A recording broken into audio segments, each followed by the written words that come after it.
Olá, começando mais um Falando de Saúde. Você que mandou as suas perguntas sobre refluxo, Dr. Marcelo Rezende será o entrevistado.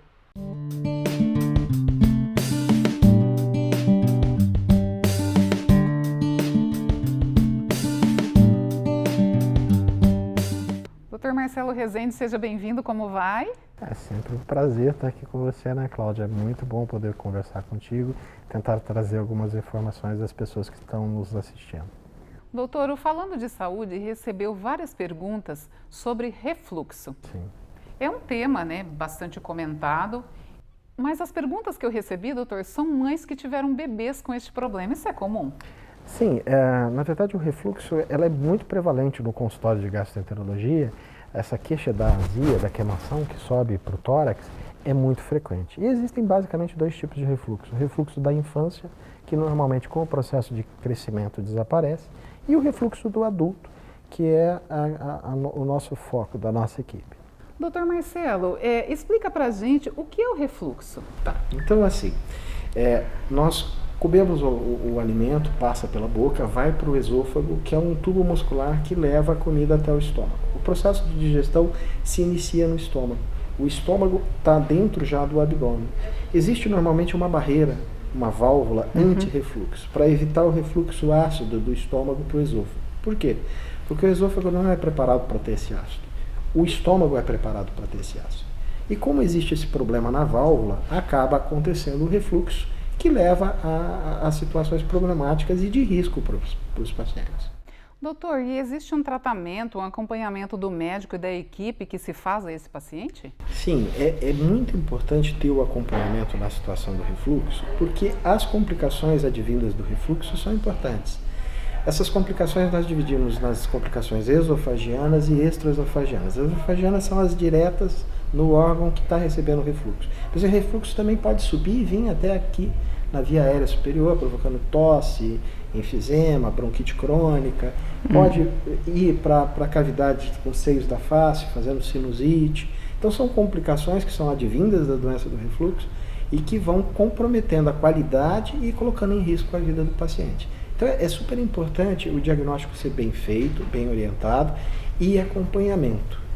Uma coisa que eu sempre saliento para os meus pacientes e que é importante, se você no passado já teve azia ou refluxo, é importante você voltar a ver isso. Sim. Por quê? Eu vou explicar uma coisa para vocês que pode ocorrer, não quer dizer que vai ocorrer, mas pode ocorrer numa pessoa que tem refluxo. Se a mucosa do estômago, do esôfago começar a tentar se mudar, se adaptar ao ácido que está vindo pelo refluxo, é o que o médico chama de metaplasia, mudança da normalidade do tecido. E isso é o caminho precursor de um câncer. Então, assim, se a pessoa passar a ter uma mucosa mais resistente, ela pode parar de sentir azia. Ela fala assim, olha, eu tinha um refluxo, mas eu procurei um médico, tomei um remedinho, fiquei ótima, não tenho mais nada. Realmente, pode não ter mais nada, mas pode ter alguma complicação acontecendo de forma silenciosa.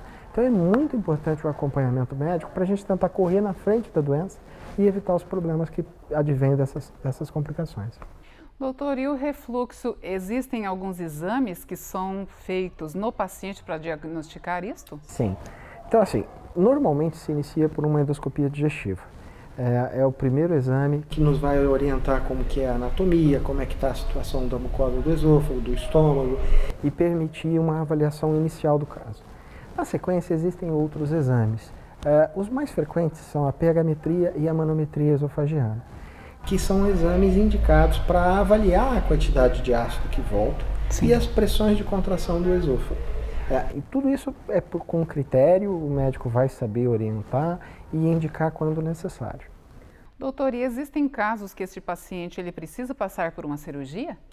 Então, a cirurgia do refluxo, ela é uma cirurgia que, apesar de nós sermos cirurgiões e gostarmos de operar, a gente não gosta de indicar a cirurgia de refluxo. Por quê? Porque é uma cirurgia com um risco um pouco mais elevado. Para você ter uma ideia, uma cirurgia de vesícula, o risco operatório, que é a nossa parte, é de 1 a 3 a cada 100 mil. E a cirurgia de refluxo é 1 a 3 a cada 1000. O otimista vai te falar, 999 chances em 1000 não vai acontecer nada comigo. Mas se você olhar pelo outro lado, ela é 100 vezes mais arriscada do que uma cirurgia de vesícula. Então é uma cirurgia que a gente deve respeitar. Contudo, a grande maioria dos pacientes responde muito bem ao tratamento clínico. Só que em algumas situações você precisa de utilizar a cirurgia na intratabilidade clínica para evitar de evoluir para as complicações. E aí, hoje em dia, se consegue realizar esse tipo de cirurgia com a videolaparoscopia. A grande maioria dos casos, mais de 90% dos casos, mais de 95% dos casos, a gente consegue operar por vídeo. E isso é muito bom para o paciente, porque muito menos dor, um desconforto menor, é bem melhor. Doutor Marcelo, e existe risco de ter uma hérnia provocando refluxo? Existe. Na verdade, assim, nem todo paciente que tem refluxo tem hérnia, mas quase todos os pacientes que têm hérnia de hiato têm refluxo. A hérnia de hiato é uma passagem de parte do estômago pelo músculo do diafragma em direção ao tórax. Por quê? No tórax nós temos uma pressão negativa. Quando a gente respira fundo, o ar entra. Essa pressão negativa também repercute sobre o abdômen. Tá? E existe um músculo, que é o diafragma, que separa os dois. Só que esse estômago passa por esse diafragma e faz uma alteração anatômica, é a hérnia de hiato. Isso facilita o refluxo. Contudo, existem pacientes que têm anatomia normal, não têm uma hérnia de hiato, mas têm um refluxo de intensidade de algumas vezes até com indicação operatória.